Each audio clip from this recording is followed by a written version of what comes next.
પ્રણામ.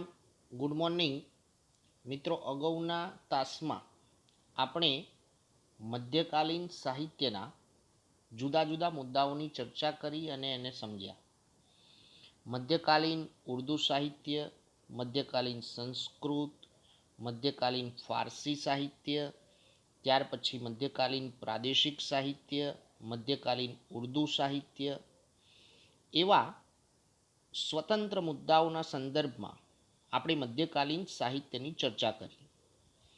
હવે મિત્રો, જ્યારે વિસ્તૃત પ્રશ્ન આવે કે મધ્યકાલીન સાહિત્યની ચર્ચા કરો, કેપિટલ ક્વેશ્ચન આવે, તો ત્યારે એ બધા જ મુદ્દાઓને જોડી દેવા પડે. એ બધા જ મુદ્દાઓને ભેગા કરી દઈએ એટલે એક વિસ્તૃત પ્રશ્ન બની જાય, મધ્યકાલીન સાહિત્યની ચર્ચા. તો શરૂ કરીએ. મધ્યકાલીન સાહિત્યની ચર્ચા કરો. પ્રશ્ન નંબર 16.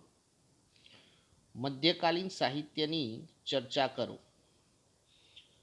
બધા જ મુદ્દા મોટા ભાગે રિવિઝન થવાના છે, જે અગાઉના વિડીયો તાસમાં આપણે સમજ્યા હતા એવા.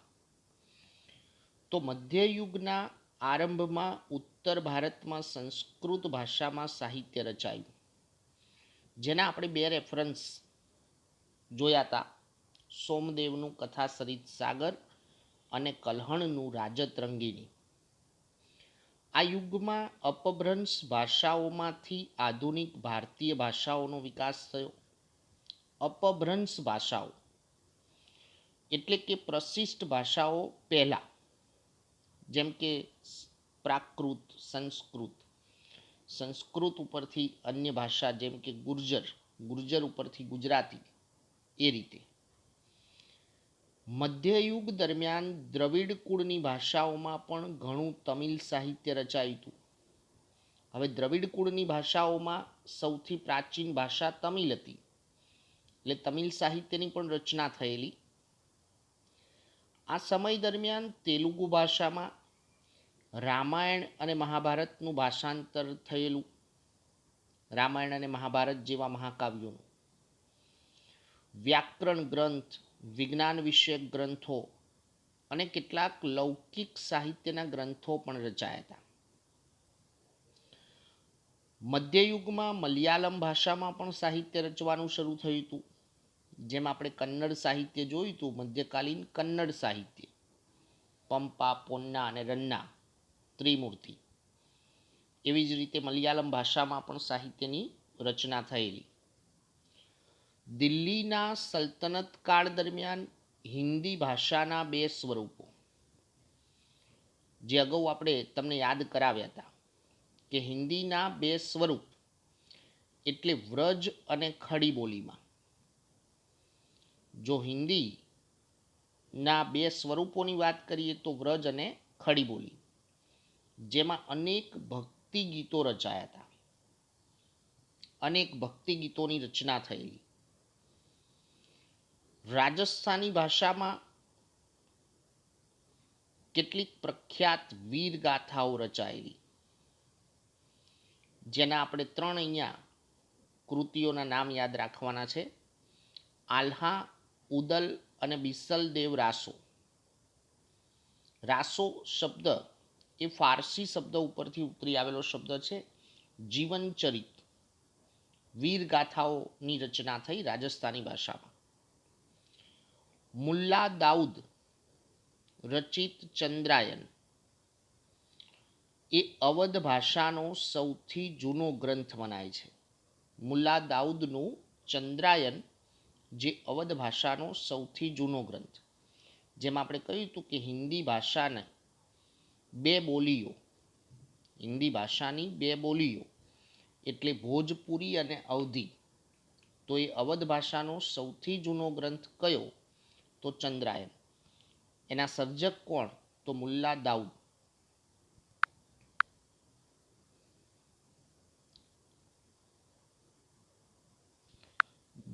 સલ્તનત કાળમાં ફારસી એ દિલ્હીના સુલતાનોની રાજભાષા હતી.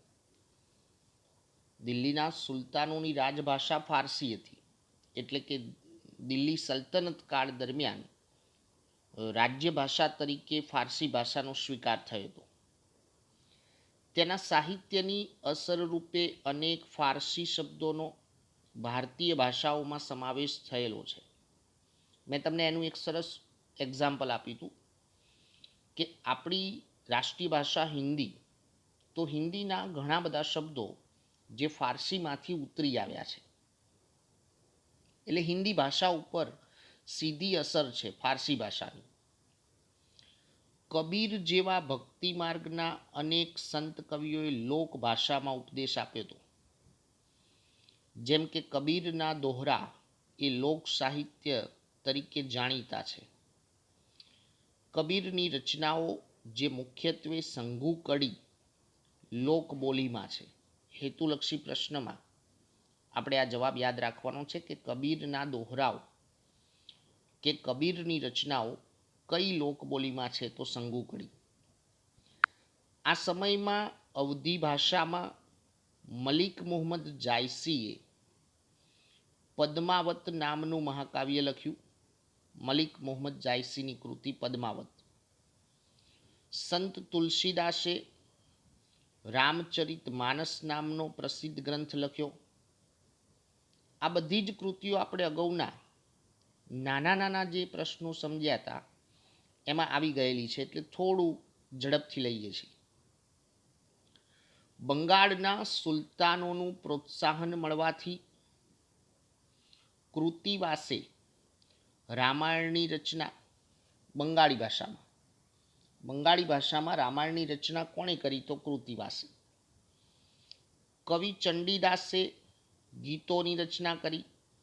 સંત ચૈતન્યએ ભક્તિ ગીતો રચ્યા બંગાળી ભાષામાં. આ બધા પ્રાદેશિક ભાષાઓના સાહિત્યની વાત છે. નરસિંહ મહેતાએ ગુજરાતી ભાષામાં તેમજ નામદેવ અને એકનાથે મરાઠી ભાષામાં અને મીરાબાઈએ રાજસ્થાની અને ગુજરાતી પ્રખ્યાત ભક્તિ ગીતોની રચના કરી છે. ધોરણ 1 થી 10 સુધી આપણે આપણી માતૃભાષાનું ઘણું સમૃદ્ધ સાહિત્ય ભણ્યા છીએ, એટલે નરસિંહ મહેતા અને મીરાબાઈનો આપણને ખૂબ જ નિકટથી પરિચય છે. કાશ્મીરમાં જૈનુલ અબિદીનના આશ્રય મહાભારત અને રાજતરંગિણી જેવા સંસ્કૃત ગ્રંથોનો ફારસીમાં અનુવાદ થયો છે. કાશ્મીરની વાત છે. મુસ્લિમ સલ્તનત જૈનુલ અબિદીન એમના પ્રોત્સાહનથી મહાભારત, રાજતરંગિણી જેવા સંસ્કૃત ગ્રંથોનો ફારસીમાં અનુવાદ. દક્ષિણ ભારતમાં વિજયનગરના મહાન સમ્રાટ કૃષ્ણદેવરાય, જેમણે આમુક્ત માલ્યદા નામનો ગ્રંથ રચ્યો. આમુક્ત માલ્યદાની રચના કરી કૃષ્ણદેવરાય. યાદ રાખવાનું છે, વિજયનગરના સમ્રાટ હતા. એ સંસ્કૃત તેલુગુ ભાષાના સારા એવા જાણકાર. એ પછી મુગલ બાદશાહ એટલે દિલ્હી મુગલકાલીન સાહિત્ય, તો મુગલ બાદશાહ બાબર સૌથી પહેલા, જેમણે તુઝુક કે બાબરી અને બાદશાહ જહાંગીરે તુઝુક કે જહાંગીરી નામની આત્મકથાઓ તુર્કી ભાષામાં લખી, જેના પછીથી ફારસીમાં પણ અનુવાદ થયા હતા. જેમ કે તુઝુક કે બાબરી તુર્કી ભાષામાં હતું, પણ ફારસી ભાષામાં બાબરનામા. હુમાયુની બહેન ગુલબદન બેગમે હુમાયુની આત્મકથા લખી, હુમાયુનામા.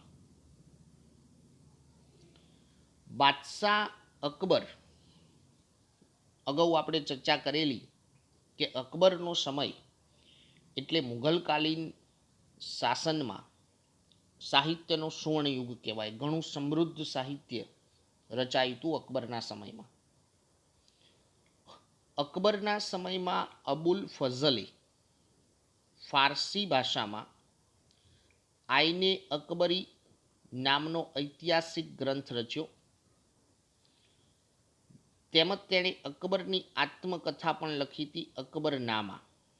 જેમ અગાઉ આપણે એક ઐતિહાસિક કૃતિ જોઈ હતી રાજતરંગીણી, એ જ રીતે આ પણ એક ઐતિહાસિક ગ્રંથ છે આઈને અકબરી, અને અકબરની આત્મકથા અકબરનામા. કોણે રચના કરી? તો અબુલ ફઝલે. અબુલ ફઝલનો ભાઈ ફૈઝી, જે ફારસી ભાષાનો મહાન કવિ હતો, તેણે અનેક સંસ્કૃત ગ્રંથોના ફારસીમાં અનુવાદ કર્યા હતા.